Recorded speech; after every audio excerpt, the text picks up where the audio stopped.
1994년 냉전이 끝나가던 그 시절에도 동해안에선 납북 사건이 일어났습니다. 그해 8월 7일 속초 앞바다 유람선 관광 중 4명의 민간인이 북한에 끌려갔습니다. 우리는 뉴스로만 봤지만 실제로 그들에게 일어난 일은 상상을 초월했습니다. 그중 한 명인 성경희 씨가 30년 만에 밝히는 납북의 전말과 생환의 기적입니다. 지금부터 그 이야기를 들려드리겠습니다. 구독과 좋아요로 응원해 주시면 감사하겠습니다. 그 모든 것은 이렇게 시작되었습니다. 1994년 여름 강원도 속초. 제가 28살 때 일입니다. 지금 생각하면 그때가 제 인생에서 가장 평온하고 행복했던 시절이었습니다. 매일 아침 동해 바다에서 불어오는 시원한 바람을 맞으며 출근길에 올랐습니다. 저는 속초 수협에서 일하는 평범한 직원이었습니다. 서류 정리하고 어민들 배 등록하고 그런 일들이 제 일상이었습니다. 우리 집은 속초 중앙시장 근처 작은 단층 집이었습니다. 집 앞마당에는 어머니가 가꾸시는 고추며 상추가 자라고 있었고 마당 한쪽에는 아버지의 그물과 낚싯대가 놓여 있었습니다. 아버지는 평생을 어부로 사신 분이셨습니다. 주름진 손과 햇볕에 그을린 얼굴, 그 모습이 아직도 눈에 선합니다. 경희야, 밥 먹어라. 어머니는 매일 아침 이렇게 부르셨습니다. 밥상에는 어제 아버지가 잡아오신 생선이 올라왔습니다. 고등어구이, 오징어 무침, 미역국. 여러분도 아시다시피 동해안은 해산물이 풍부하잖아요. 그때는 그게 당연한 줄 알았습니다. 매일 먹는 게 얼마나 귀한 건지 몰랐던 거죠. 어머니는 중앙시장에서 작은 수산물 가게를 하셨습니다. 아버지가 잡아오신 생선을 파시기도 하고 다른 어민들 물건도 받아서 파셨습니다. 에이, 이거 싱싱한 거예요. 오늘 아침에 잡은 거라니까요. 어머니의 우렁찬 목소리가 시장 안에 울려 퍼지곤 했습니다. 오빠 경수는 해군 부사관이었습니다. 31살의 동해함대 소속으로 나라를 지키고 있었습니다. 한 달에 한 번씩 휴가 나오면 우리 집에 들러 어머니 손맛을 보곤 했습니다. 역시 어머니 손맛이 최고야. 오빠는 그렇게 말하며 밥을 2그릇씩 먹었습니다. 여동생 경미는 속초의 한 초등학교 선생님이었습니다. 25살에 벌써 선생님이 되어서 부모님 자랑이었습니다. 우리 막내가 선생님이래이. 어머니는 시장 사람들한테 자랑을 하시곤 했습니다. 그해 여름은 유난히 더웠습니다. 7월 말쯤 되었을 겁니다. 수협 동료들과 점심을 먹다가 누군가가 말했습니다. 이번 주말에 유람선 타러 갈래? 회사에서 단체로 신청하면 싸게 해준대. 좋지, 좋아. 요즘 더운데 바다 바람이나 쐬자. 그렇게 우리는 8월 7일 토요일에 유람선을 타기로 했습니다. 그냥 속초 앞바다를 한 바퀴 도는 관광 코스였습니다. 2~3시간이면 끝나는 정말 평범한 주말 나들이였습니다. 금요일 저녁이었습니다. 저는 어머니께 말씀드렸습니다. 어머니, 내일 회사 사람들이랑 유람선 타러 가요. 저녁 때 들어올게요.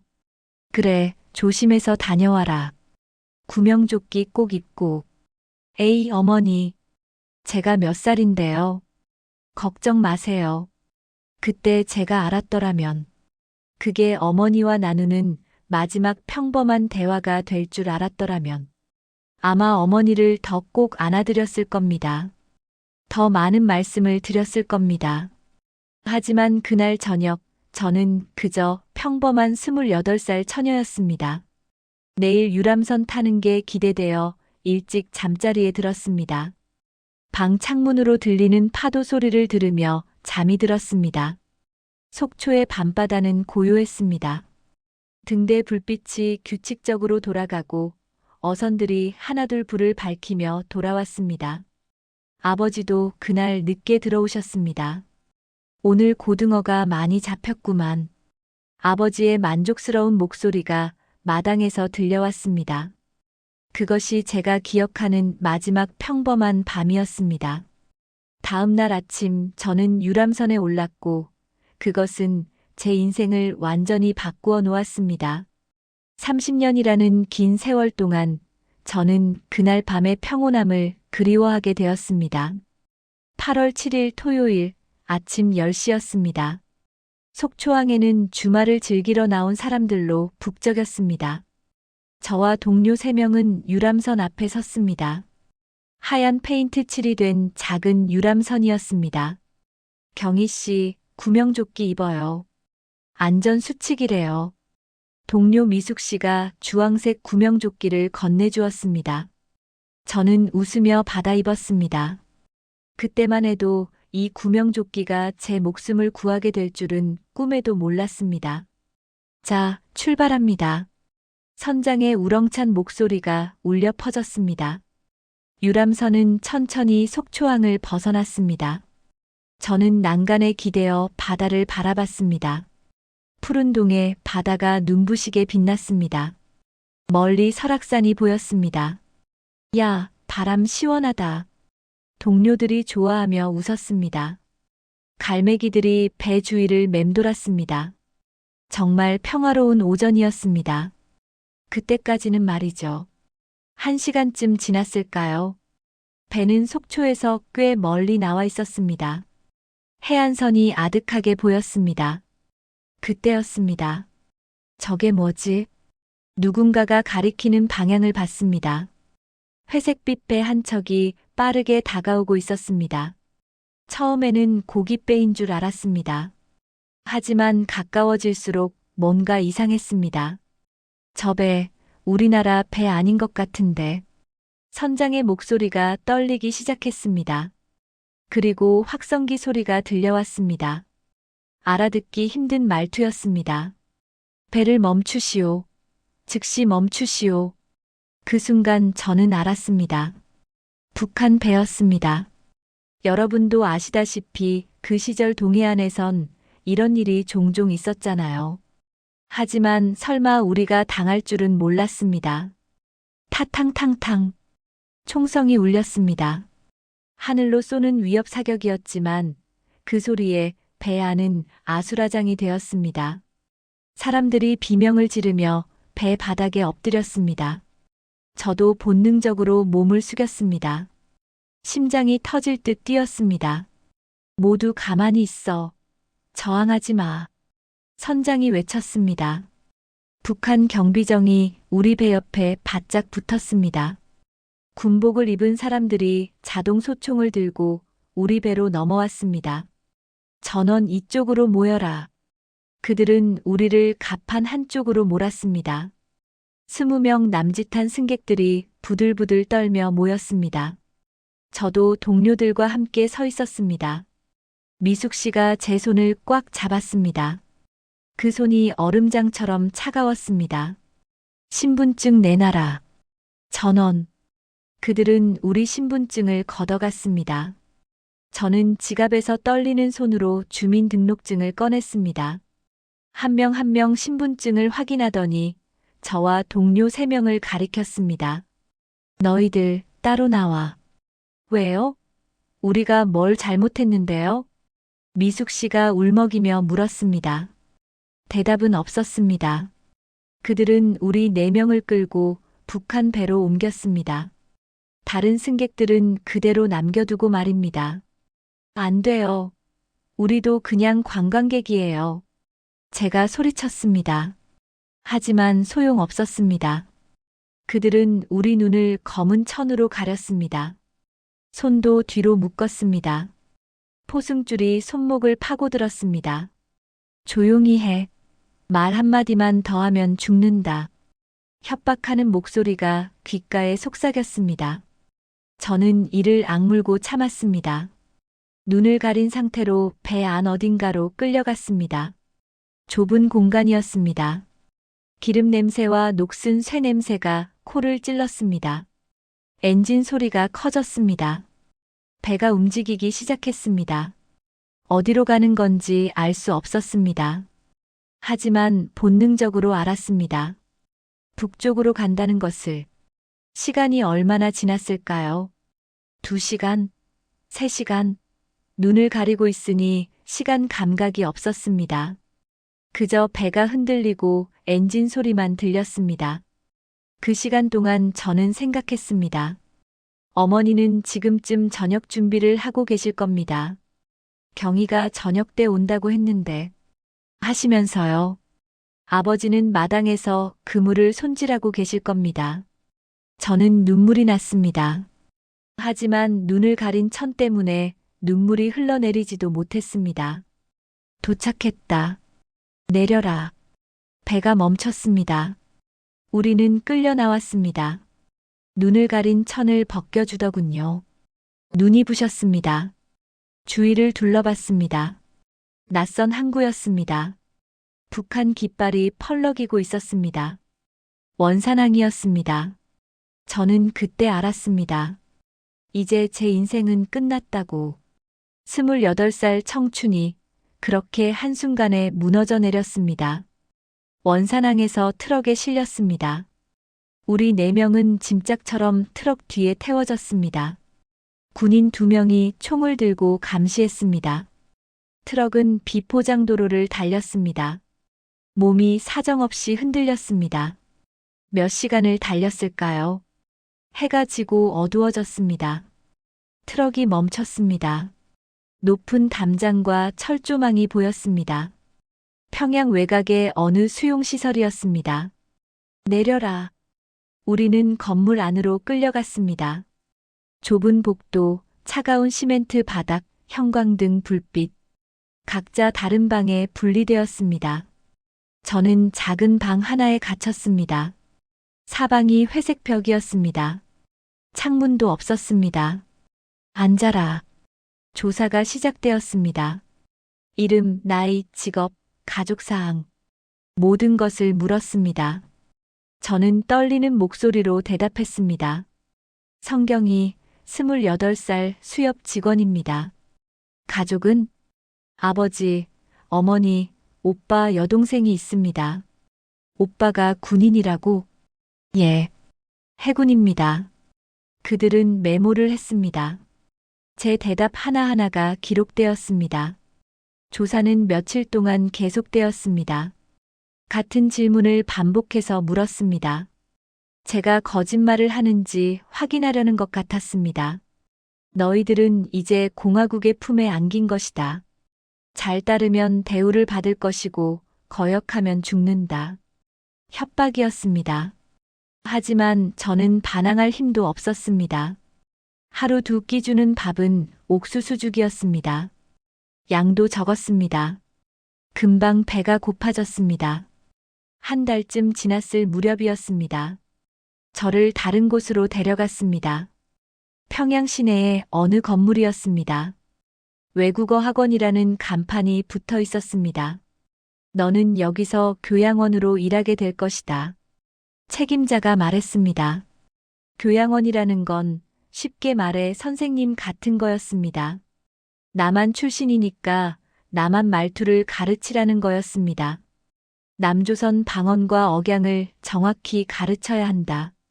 우리 공작원들이 남조선에 잠입할 때 필요하니까. 그때 저는 깨달았습니다. 제가 왜 끌려왔는지를. 저는 이용당하고 있는 거였습니다. 제 고향 말투가, 제 억양이 그들에게 필요한 거였습니다. 싫으면 어떻게 되는 겁니까? 제가 물었습니다. 책임자는 차갑게 웃었습니다.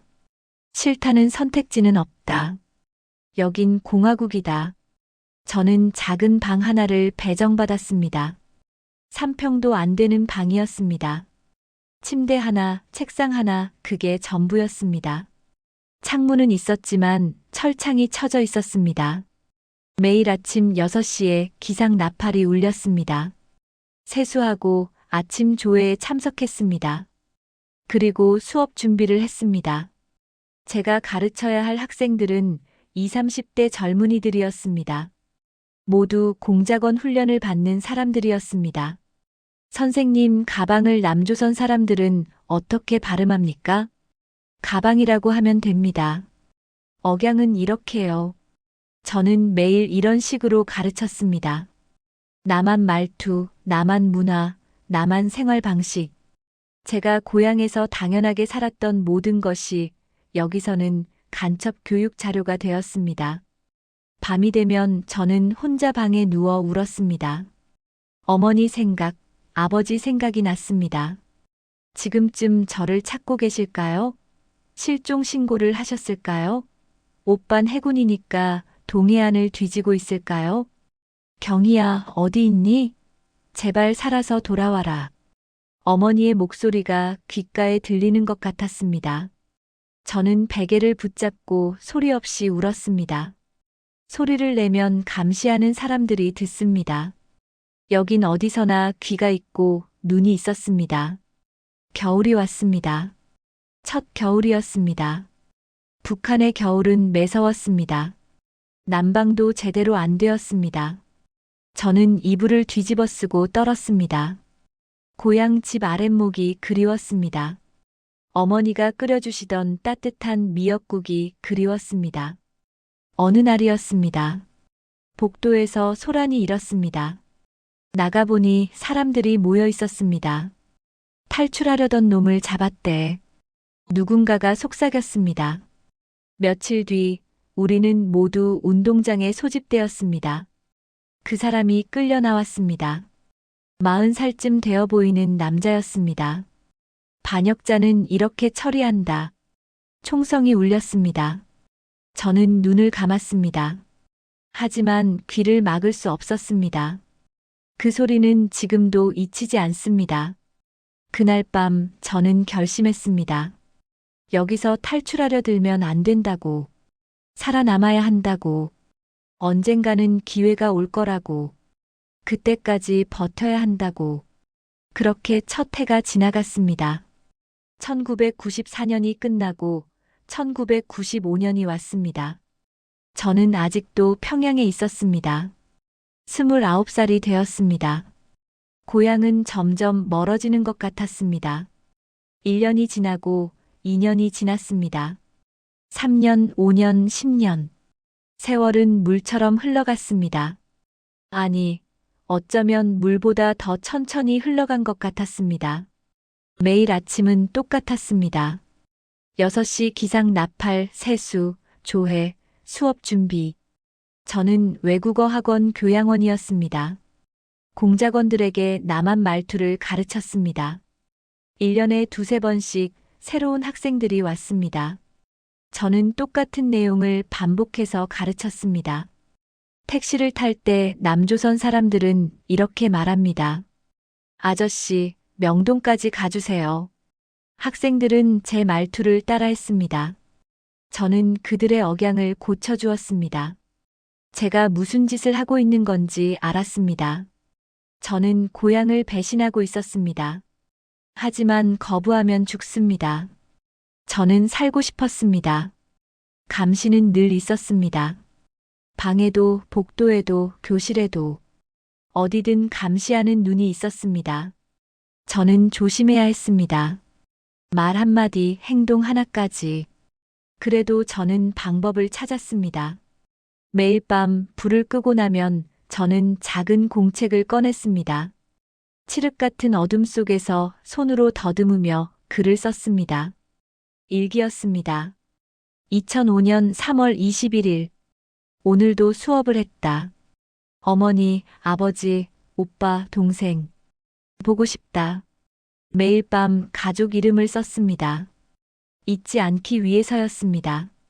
제가 성경이라는 것, 속초에서 왔다는 것, 가족이 있다는 것. 그걸 잊으면 안 됐습니다. 2000년쯤 되었을 때였습니다. 저는 장마당에서 라디오 하나를 구했습니다. 중국산 작은 라디오였습니다. 암시장에서 파는 거였습니다. 한 달 배급을 굶으며 모은 돈으로 샀습니다. 밤이 되면 저는 이불을 뒤집어 쓰고 라디오를 들었습니다. 볼륨을 최소로 낮추고 귀에 바짝 대고 들었습니다. KBS, MBC, 남한 방송이었습니다. 오늘 서울 날씨는 맑음입니다. 최고 기온 25도. 아나운서의 목소리가 들렸습니다. 그 목소리를 들으면 눈물이 났습니다. 고향 말투였습니다. 제 말투였습니다. 저는 아직 남한 사람이라는 걸 느낄 수 있었습니다. 2010년 어느 날 밤이었습니다. 라디오에서 뉴스가 나왔습니다. 속초에서 실종된 성경희 씨의 아버지 성만수 씨가 오늘 별세하셨습니다. 향년 84세. 성만수 씨는 딸을 찾지 못한 채 세상을 떠나셨는데 그 순간 저는 소리를 내어 울었습니다. 이불로 입을 막았지만 소리가 새어나왔습니다. 아버지, 제 아버지가 돌아가셨습니다. 제가 없는 동안 돌아가신 겁니다. 아버지, 미안해요. 딸이 못난 딸이에요. 저는 이불 속에서 울고 또 울었습니다. 다음 날 아침, 제 눈은 퉁퉁 부어 있었습니다. 동료들이 물었지만 대답하지 않았습니다. 세월은 계속 흘렀습니다. 2015년, 2020년. 제 머리에 흰머리가 생기기 시작했습니다. 거울을 볼 때마다 낯선 사람이 보였습니다. 저 사람이 나인가? 28배 납북된 제가 이제 50을 넘겼습니다. 선생님, 연세가 어떻게 되십니까? 새로 온 학생이 물었습니다. 52입니다. 대답하면서도 믿기지 않았습니다. 제가 52라니. 28살 청춘이 어느새 중년이 되어 있었습니다. 그래도 저는 포기하지 않았습니다. 매일 밤 라디오를 들었습니다. 남한 소식을 들었습니다. 어머니가 아직 살아계신지 알고 싶었습니다. 오빠와 동생은 어떻게 지내는지 알고 싶었습니다. 2023년 어느 날이었습니다. 라디오에서 이산 가족 찾기 방송이 나왔습니다. 강원도 속초에 사시는 김순덕 할머니께서 딸을 찾습니다. 1994년 8월 7일 유람선 관광 중 실종된 딸 성경애 씨. 제 심장이 멎는 줄 알았습니다. 어머니 목소리였습니다. 경희야, 엄마야. 어디 있니? 제발 살아서 돌아와라. 엄마가 여기 있다. 속초에 엄마가 기다리고 있다. 어머니 목소리는 떨리고 있었습니다. 90 가까운 나이에 딸을 찾고 계셨습니다. 저는 라디오를 붙잡고 울었습니다. 어머니, 저 여기 있어요. 살아있어요. 하지만 제 목소리는 어머니께 닿지 않았습니다. 저는 평양에 있었고 어머니는 속초에 계셨습니다. 그 거리는 너무 멀었습니다. 그날 밤 저는 결심했습니다. 이제는 돌아가야 한다고. 더 늦으면 어머니를 못 뵙는다고. 30년을 여기서 보냈지만 이제는 가야 한다고. 57살. 젊지 않은 나이였습니다. 하지만 저는 결심했습니다. 죽더라도 고향으로 돌아가겠다고. 어머니 목소리를 들은 그날 밤부터 저는 달라졌습니다. 30년을 참고 견뎌왔지만 이젠 더 참을 수 없었습니다. 어머니가 90 가까운 나이로 딸을 찾고 계셨습니다. 저는 57이었습니다. 이제 아니면 어머니를 못 뵙습니다. 하지만 탈출은 쉽지 않았습니다. 30년 동안 여기서 본 것들이 있었습니다. 탈출하다 잡힌 사람들, 총살당한 사람들. 저는 겁이 났습니다. 하지만 더 무서운 건 이대로 늙어 죽는 것이었습니다. 선생님, 괜찮으세요? 동료 교양원이 물었습니다. 최순이라는 사람이었습니다. 저보다 5살 많았습니다. 그 사람도 남한에서 납북된 사람이었습니다. 1987년에 끌려왔다고 했습니다. 순희 씨, 고향에 가고 싶지 않습니까? 제가 조심스럽게 물었습니다. 순희 씨는 주위를 살피더니 작게 고개를 끄덕였습니다. 당연히 가고 싶죠. 하지만 어떻게요? 방법이 있을 겁니다. 저는 그렇게 말했습니다. 하지만 사실 방법을 몰랐습니다. 어떻게 국경을 넘을 수 있을까요? 어떻게 감시를 피할 수 있을까요?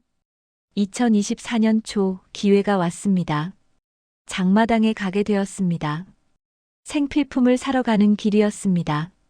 장마당은 북한에서 유일하게 사람들이 자유롭게 모이는 곳이었습니다. 우리나라 재래시장 같은 곳인데 여기선 불법 물건도 팔았습니다. 저는 조심스럽게 물었습니다. 옷감을 파는 아주머니한테요.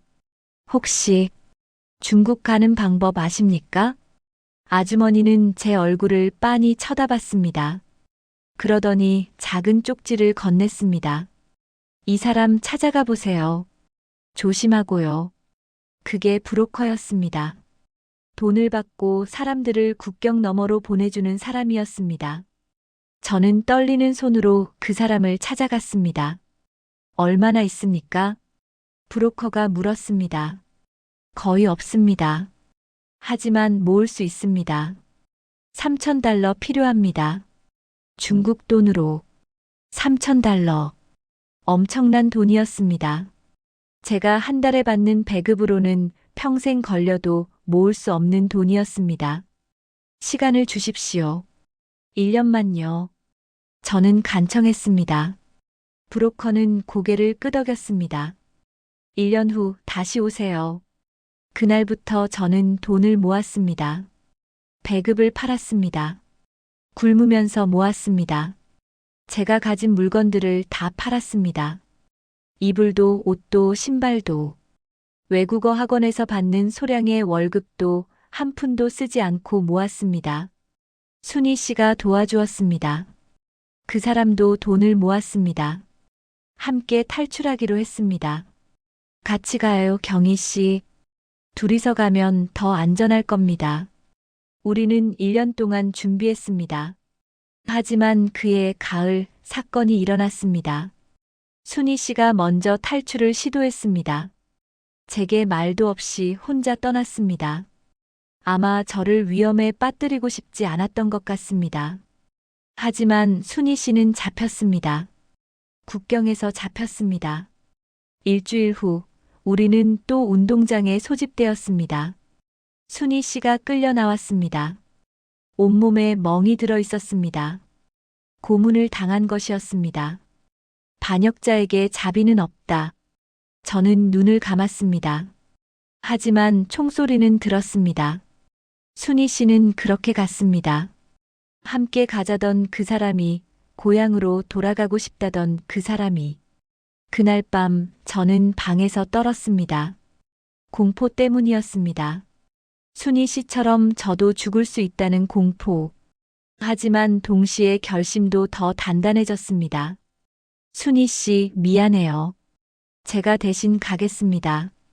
당신 목까지 살아서 돌아가겠습니다. 저는 그렇게 다짐했습니다. 순희 씨가 준 돈도 제 것과 합쳤습니다. 2,000달러 정도 모였습니다. 조금 부족했지만 브로커는 받아주었습니다. 이번에는 꼭 성공해야 합니다. 잡히면 끝입니다. 알고 있습니다. 저는 대답했습니다. 2024년 5월이었습니다. 브로커가 날짜를 잡았습니다. 6월 15일.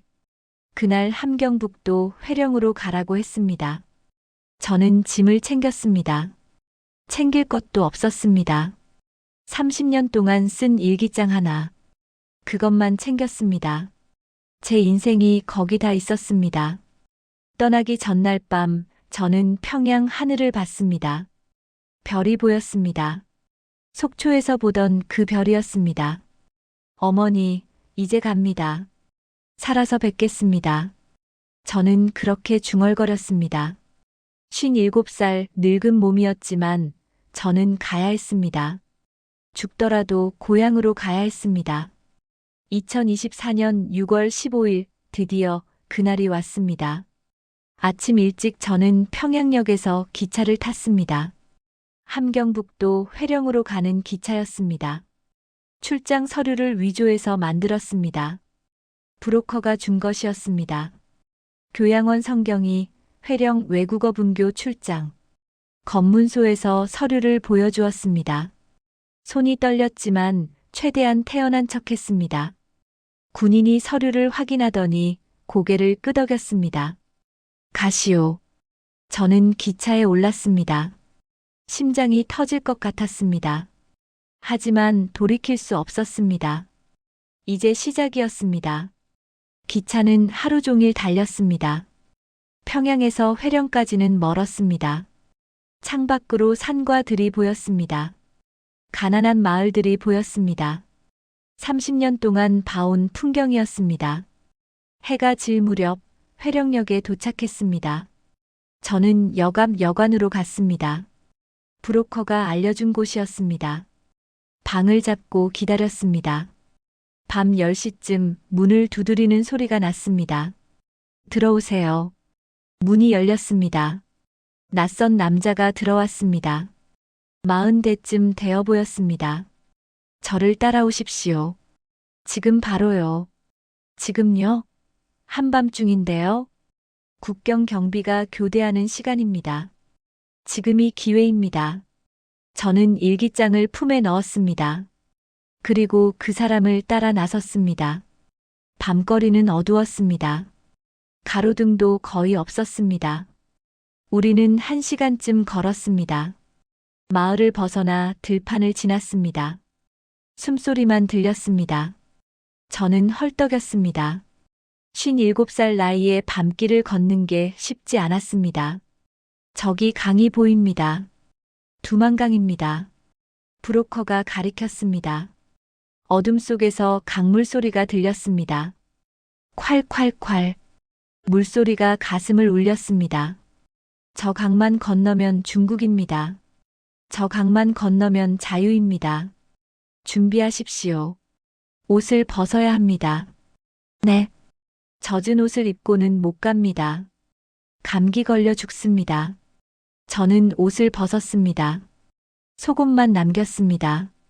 6월이었지만 밤 강바람은 차가웠습니다. 저는 떨었습니다. 추위 때문만은 아니었습니다. 따라오십시오. 조용히요. 우리는 강가로 내려갔습니다. 여기저기 철조망이 있었습니다. 브로커는 철조망 한 곳을 들어 올렸습니다. 미리 잘라놓은 것 같았습니다. 기어서 들어가십시오. 저는 기어서 철조망 밑을 지났습니다. 철조망에 등이 긁혔습니다. 아팠지만 소리를 내지 않았습니다. 드디어 강가에 섰습니다. 물은 검고 차가워 보였습니다. 저는 주저했습니다. 무섭습니까? 브로커가 물었습니다. 네. 수영을 못합니다. 괜찮습니다. 여긴 얕습니다. 걸어서 건널 수 있습니다. 제가 앞서겠습니다. 브로커가 먼저 물에 들어갔습니다. 저도 따라 들어갔습니다. 물은 얼음장 같았습니다. 6월인데도 이렇게 차가웠습니다. 발이 바닥에 닿았습니다. 물은 허리까지 왔습니다. 저는 브로커를 따라 천천히 걸었습니다. 한 걸음, 두 걸음. 물살이 새었습니다. 발이 미끄러웠습니다. 저는 넘어질 뻔했습니다. 브로커가 제 손을 잡아주었습니다. 조금만 더입니다. 힘내십시오. 그때였습니다. 거기 누구냐? 뒤에서 목소리가 들렸습니다. 순찰되었습니다. 저는 얼어붙었습니다. 뛰십시오. 빨리. 브로커가 소리쳤습니다. 저는 정신없이 물을 헤쳤습니다. 뒤에서 총소리가 났습니다. 타탕, 타탕탕. 총알이 물을 스치고 지나갔습니다. 저는 죽을 힘을 다해 달렸습니다. 아니, 물속에서 뛰는 건 달리는 게 아니었습니다. 허우적거렸습니다. 저기, 저 두까지. 브로커가 가리켰습니다. 저 앞에 둑이 보였습니다. 중국 땅이었습니다. 저는 이를 악물고 나아갔습니다. 하느님, 부처님, 조상님, 제발. 저는 속으로 기도했습니다. 하늘에 계신 아버지께도 빌었습니다. 아버지, 저 좀 도와주세요. 총소리가 계속 들렸습니다. 하지만 저는 멈추지 않았습니다. 손으로 물을 헤치고 발로 바닥을 밀었습니다. 마침내 제 손이 둑을 잡았습니다. 브로커가 저를 끌어올렸습니다. 저는 둑 위로 올라갔습니다. 여기가 중국입니다. 성공하셨습니다. 저는 땅에 쓰러졌습니다. 숨이 차서 말을 할 수 없었습니다.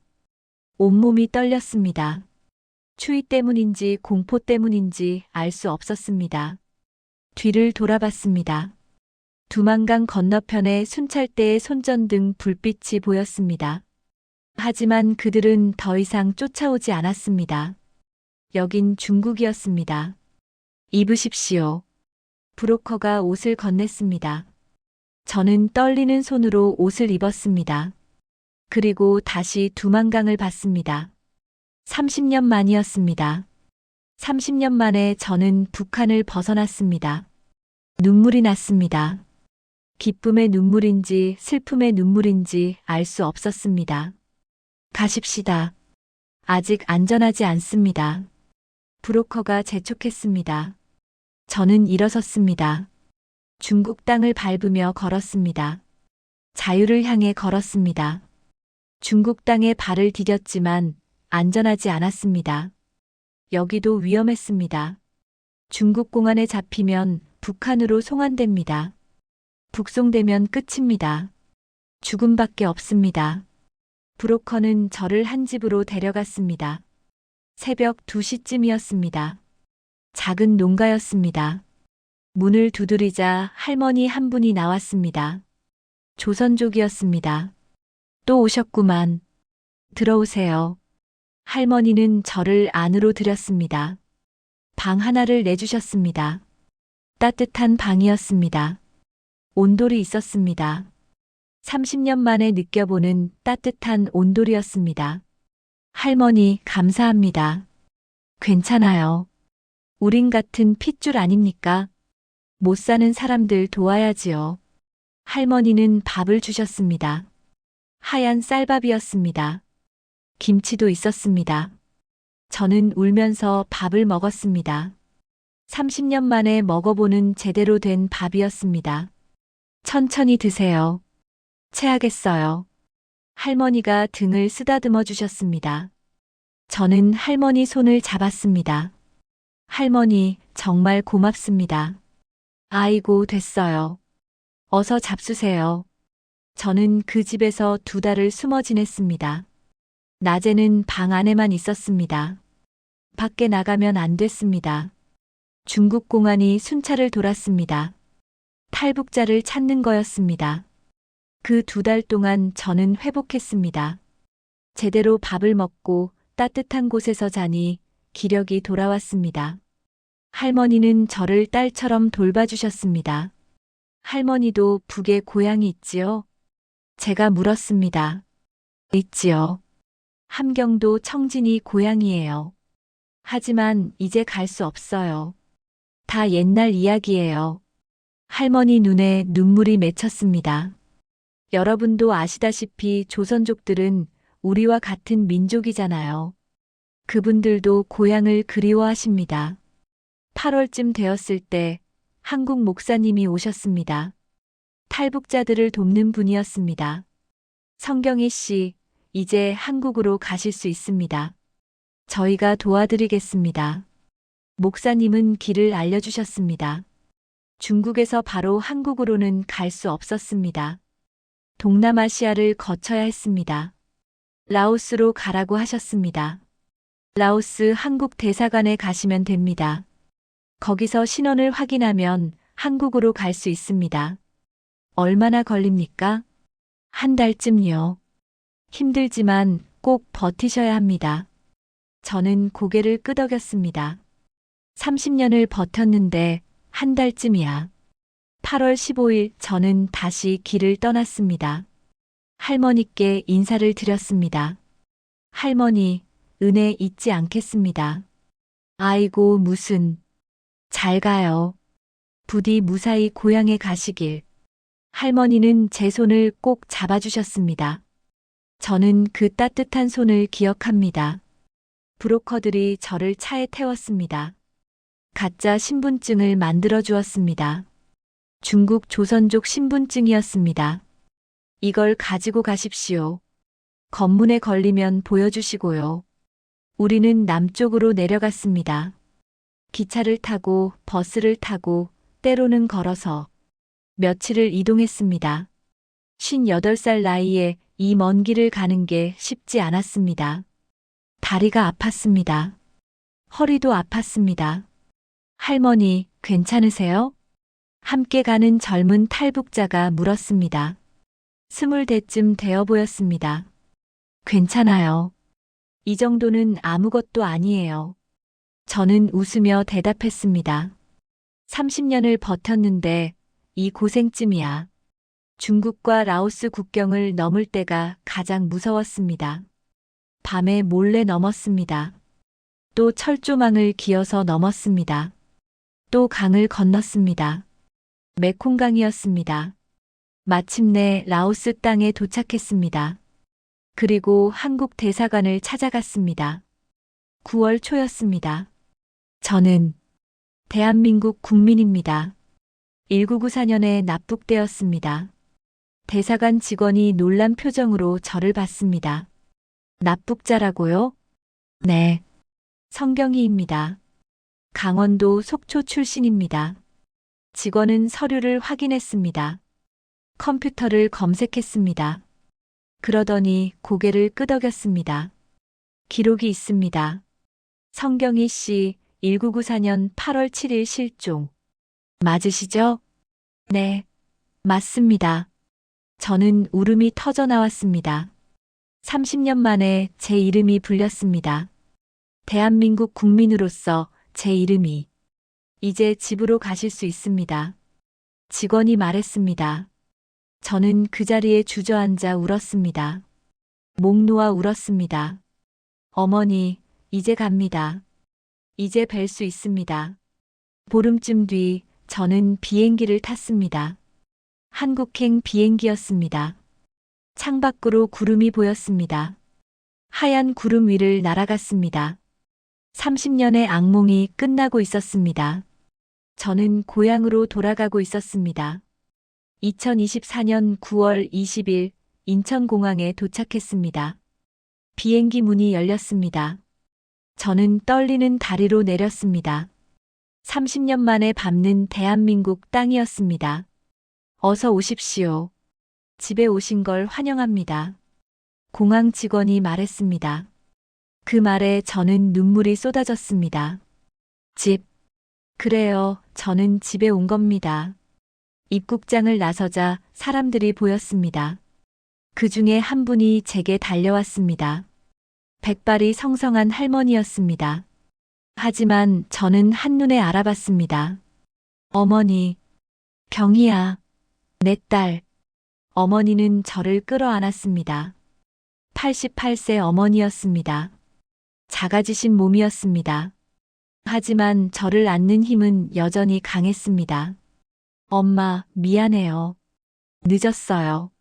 아니다, 아니야. 살아서 왔잖아. 살아서 돌아왔잖아. 어머니는 제 얼굴을 쓰다듬으셨습니다. 주름진 손이었습니다. 그 손길이 너무 따뜻했습니다. 30년 만에 느끼는 어머니 손길이었습니다. 옆에서 오빠가 기다리고 있었습니다. 이제 62살이 된 오빠였습니다. 머리가 하얗게 새었습니다.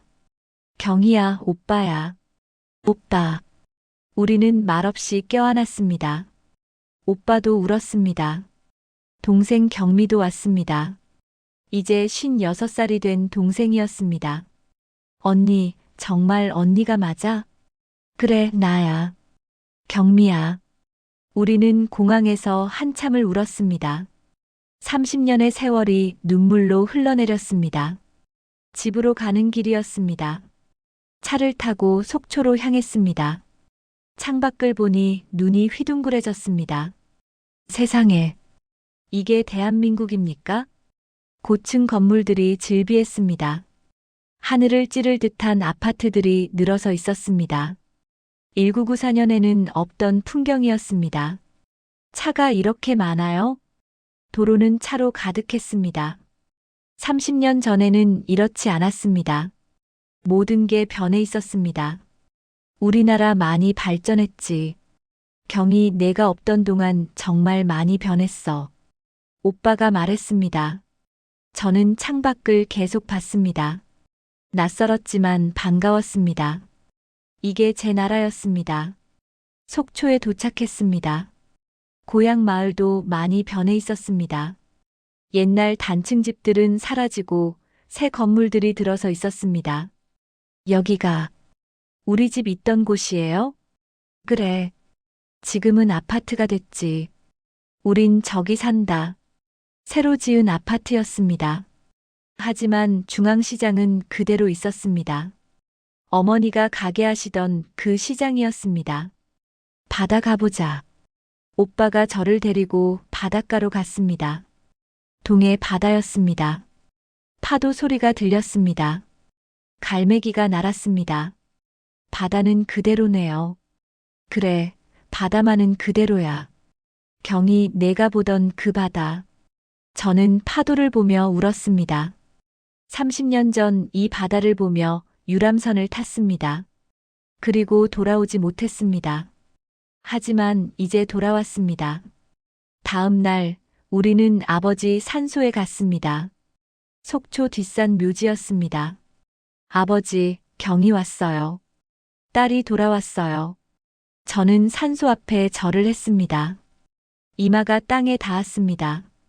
아버지, 미안해요. 살아계실 때 못 배워서 미안해요. 흙을 만졌습니다. 아버지가 여기 계셨습니다. 제가 그리던 아버지가. 경희야, 이제 그만 울어라. 아버지가 기뻐하실 거다. 딸이 살아 돌아왔으니까. 어머니가 제 어깨를 안아주셨습니다. 이제 석 달이 지났습니다. 저는 속초에서 어머니와 함께 살고 있습니다. 적응하는 게 쉽지 않습니다. 모든 게 낯섭니다. 하지만 행복합니다. 자유롭습니다. 요즘 저는 강연을 다닙니다. 제 이야기를 사람들에게 들려줍니다. 저는 30년간 북한에 억류되어 있었습니다. 하지만 포기하지 않았습니다. 그리고 돌아왔습니다. 사람들이 제 이야기를 듣습니다. 특히 나이 드신 어르신들이 많이 우십니다. 우리도 이산 가족이었는데 경희 씨는 그래도 돌아왔으니 다행이에요. 한 할머니가 제 손을 잡으며 말씀하셨습니다. 여러분도 아시다시피 우리 세대에는 6.25 때 헤어진 가족들이 많잖아요. 저는 말합니다. 아직도 북한에 억류된 분들이 계십니다. 납북자들, 국군 포로들, 억류된 어민들. 그분들도 돌아와야 합니다. 통일이 되어야 합니다. 통일이 되면 그분들이 돌아올 수 있습니다. 헤어진 가족들이 만날 수 있습니다. 저는 간절히 말합니다. 30년을 빼앗긴 사람으로서, 간신히 돌아온 사람으로서. 밤이 되면 저는 어머니 옆에 누워 잠을 잡니다. 어머니의 숨소리를 들으며 잠이 듭니다. 이게 꿈이 아닌지 확인하며 잠듭니다. 경희야, 자니? 아니요, 어머니. 안 자요. 그래, 옆에 있어다오. 엄마 옆에. 네, 어머니. 이제 안 떠나요. 평생 곁에 있을게요. 창밖으로 별이 보입니다. 속초 밤하늘의 별입니다. 평양에서 보던 그 별입니다. 하지만 이제 저는 자유롭습니다. 제 고향, 제 나라에 있습니다. 30년의 긴 여정이 끝났습니다. 하지만 새로운 시작이기도 합니다. 저는 남은 인생을 의미 있게 살고 싶습니다. 아직 돌아오지 못한 분들을 위해, 통일을 위해, 자유를 위해. 그것이 30년을 버티고 살아 돌아온 제가 해야 할 일입니다. 재미있게 봐주셨다면 좋아요, 구독으로 응원 부탁드립니다.